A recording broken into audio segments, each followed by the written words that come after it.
Mariam. Bonjour Rachid. On s'approche des élections ici au Maroc, des élections législatives évidemment. Et les partis sont en train un petit peu de réviser leurs différentes offres pour pouvoir peut-être séduire les électeurs. C'est la dernière ligne droite, Rachid, pour les partis politiques. Et justement, les mutations continuent. Et d'abord avec la question des femmes. Selon Marque Diplomatique, les femmes ont toujours été présentes dans l'histoire du pays, mais dans les institutions, c'est une autre histoire. Il faut attendre 1993 pour voir les 2 premières femmes entrer au Parlement, Bedia Asqli de l'USFP et Latifa Bneni Smirs de l'Istiqlal. Et le vrai déclic arrive dans les années 2000 avec les quotas. Et aujourd'hui encore, la ministre Naïma Benihia lance le programme Moucharaka, soit former les femmes et les accompagner pour les élections prochaines, parce que la place des femmes ne doit pas rester que symbolique ici au Maroc. Et deuxième chantier, c'est les jeunes. Et là-dessus, l'opinion s'arrête sur une initiative du parti de l'Istiqlal, une charte du 11 janvier, écrite par les jeunes eux-mêmes. Et ce que disent ces jeunes, c'est très simple. Ils veulent de la justice sociale, des chances équitables, moins de pistons, moins de rentes. Mais surtout, ils veulent une politique propre, parce qu'on ne peut pas demander à une génération de s'engager si elle n'a plus confiance dans les règles mêmes du jeu. Et puis, troisième point, là, on touche à un sujet sensible, les partis politiques eux-mêmes.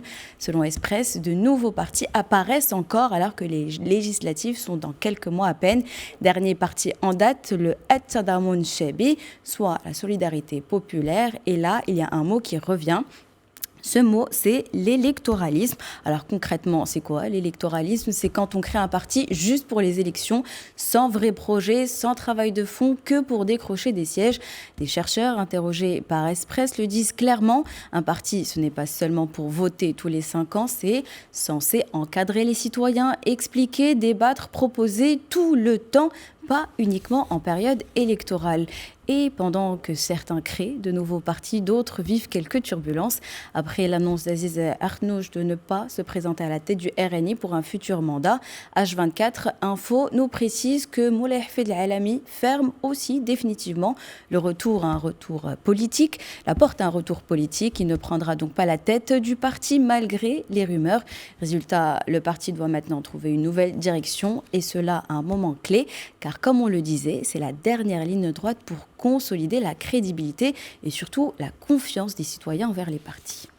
On évoquera tout à l'heure avec Oumar Baldé les prévisions de croissance par la Banque mondiale pour les économies africaines, mais la presse s'y penche déjà, la croissance africaine sera à 2 vitesses. Oui, effectivement, il y a de la croissance, mais elle n'est pas partout la même. Et d'après le 360, 13 pays africains devraient dépasser les 6% de croissance en 2026, ce qui est assez positif. On retrouve notamment le Sénégal, la Côte d'Ivoire, le Ghana, le Rwanda, l'Éthiopie ou encore la Tanzanie. Le Maroc, lui, est autour des 4%. Mais attention, cette croissance est très concentrée. Toujours selon l'article, seuls 15 pays sur les 54 capteront à eux seuls 85% de la richesse africaine d'ici 2027. Autrement dit, certains pays accélèrent très fort pendant que d'autres restent sur le bas côté. Cette dynamique est justement confirmée par les Nations Unies, une étude relayée par Afrimag. La croissance africaine, on l'a dit, progresse, mais elle reste fragile. Alors pourquoi? Parce que déjà, la dette pèse lourd. En moyenne, 3% du PIB et dans beaucoup de pays est fort. Les intérêts de la dette mangent jusqu'à 15% des recettes publiques. Ça veut dire moins d'argent pour investir, pour l'éducation, pour la santé. Mais il reste aussi un problème dont beaucoup d'économies n'arrivent pas à se détacher. On produit, on exporte souvent les mêmes choses, souvent des ressources naturelles. Conséquence, la valeur ajoutée liée à la transformation reste captée par l'étranger. Mais ici, surprise, un secteur longtemps marginalisé tire aujourd'hui son épingle du jeu. La culture, selon Africa News Agency, les industries culturelles et créatives, les ICC comme on les appelle, explosent. Musique, cinéma, audiovisuel, jeux vidéo, mode, c'est plus de 21% de croissance en 5 ans et près de 3% du PIB africain en plus, avec des emplois créés aux 4 coins du continent. Et ce n'est pas qu'une question d'image ou de marketing, parce que investir dans la culture génère aussi de l'activité dans le tourisme, le commerce, la restauration et tant d'autres secteurs. Et côté start-up, les choses aussi s'améliorent. D'ailleurs, Tech Cabal affirme que les investisseurs aujourd'hui s'intéressent de plus en plus à l'Afrique de l'Ouest. En 2025, 450 millions de dollars ont été investis investi. Le Sénégal, le Maroc, la Côte d'Ivoire, le Bénin montent en puissance. Mais là encore, il faut nuancer. Beaucoup d'argent va vers quelques grosses startups, surtout dans la fintech ou la mobilité. Et ce que demandent aujourd'hui les investisseurs, ce n'est pas juste des levées de fonds spectaculaires, mais des écosystèmes entiers et solides, et avec des petites startups, des emplois durables et des projets qui tiennent dans le temps.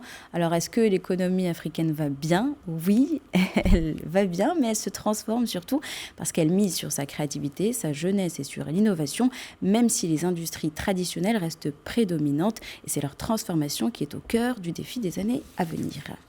L'emploi précaire augmente dans le monde, constate la presse. En effet, selon Forbes France, le chômage mondial reste stable, autour de 4,9%.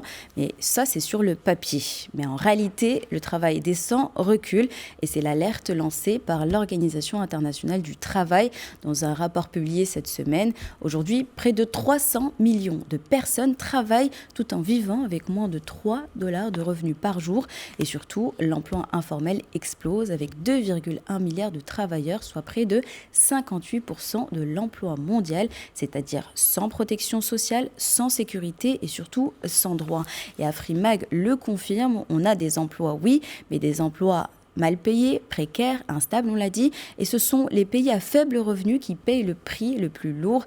Les jeunes sont en première ligne et toujours selon l'OIT, 12,4% des jeunes sont au chômage et plus de 260 millions sont sans emploi, n'ont pas fait d'études, pas fait de formation. Et donc, c'est toute une génération qui est mise en pause. Et c'est là que notre époque donne naissance à un nouveau phénomène.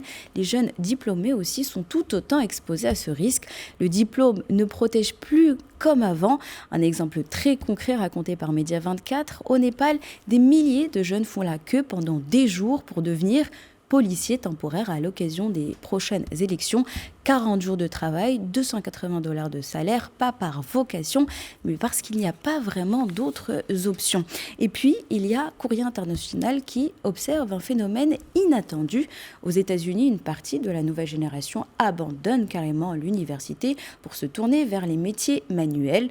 Plombier, électricien, technicien, des métiers qui sont moins prestigieux dans l'imaginaire, mais qui assurent plus de garanties pour l'avenir, car ils sont plus stables, mieux payés, encore très demandés et surtout moins menacés par l'intelligence artificielle.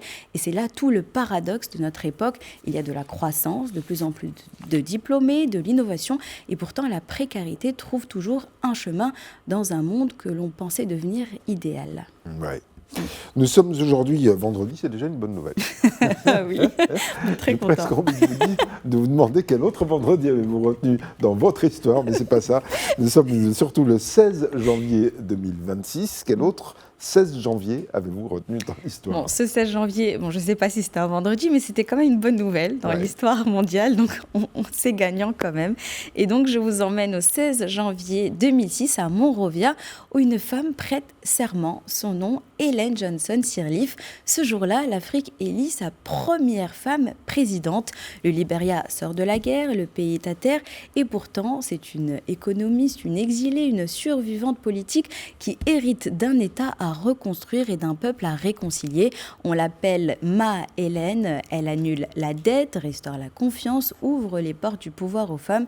Et en 2011, elle reçoit le prix Nobel de la paix. Et puis, d'autres femmes présidentes en Afrique suivront. On a Joyce Banda au Malawi, Sahle-Work Zewde, première femme présidente aussi en Éthiopie, encore en exercice. Samia Hassan aussi en exercice en Tanzanie. Des femmes qui sont là, mais qui restent quand même peu nombreuses. Et malgré tout, ce 16 janvier 2006, les plus hautes sphères de la politique moderne africaine ont commencé à s'écrire au féminin. Ah ouais, c'est une bonne chose. Merci beaucoup, Mariam Kokaina, pour cette revue de presse.